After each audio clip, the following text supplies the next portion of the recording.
Today we're looking at another one of Jesus's great parables. It's the parable of the great banquet, and it's all about opportunities and not missing out on the incredible opportunities that we get to be a part of if we're in the kingdom of God. Jesus said this, "A man prepared a great feast, and he sent out many invitations. And when the banquet was ready, he sent his servants to tell the guests, 'Come, the banquet is ready.'" A lot of times Jesus used feast terminology to explain the kingdom of God. It says, "But they all began making excuses. One said, 'Well, I just bought a field and must inspect it, so you have to excuse me.' And another one said, 'Well, I've just bought 5 pairs of oxen and I want to try them out, so you're going to have to excuse me.' And the third excuse is my favorite. Another said, 'I just got married, so I can't come.'" And so in verse 21, it says, "The servant returned and told his master what these 3 guys had said." And it says that his master was furious. And so here's what the master said: "Go quickly into the streets and the alleys of the town and invite the poor and the crippled and the blind and the lame." And then the master or the servant came back and said, "There's still more room." And so his master said, "So then go out into the country lanes and behind the hedges and urge anyone that you can find to come, so that the house will be full." And then Jesus said this to finish this parable: "For none of those I first invited will get even the smallest taste of my banquet."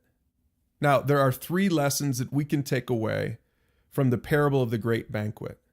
First, every excuse for not pursuing God is lame.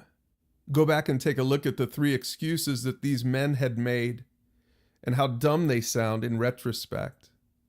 But think about your own life. Maybe if it took a while for you to start pursuing God, what were your excuses? Or maybe some of the people in your world who are too busy chasing other things in this world, and they've got excuses for not pursuing God, for not wanting to be a part of the great banquet. That's the first lesson. The second one is that God invites everyone to join his family. You know, in the context of this parable, Jesus is actually sitting at the table of a Pharisee. He's having his own banquet, and he's trying to get the people at that table to understand that God isn't just interested in the religious elite. He's not just interested in one type of pursuer of God. God invites everyone to join his family: Jews, Gentiles, men, women, the good, the bad, the ugly, everyone. And here's the last thing we learn. God expects us to do the inviting. If you're a pursuer of God, go back and read this parable and pay attention to who is doing the inviting. I think it's interesting that the master doesn't go out into the streets. The master doesn't go looking for people to invite. He sends his servant out to do the work. The servant is the one who returned and told his master. The servant is the one who went out and did the master's bidding. Remember what Jesus said in Matthew 28 to his disciples: "Go out and make disciples." You know, there's a lot to be learned from this parable.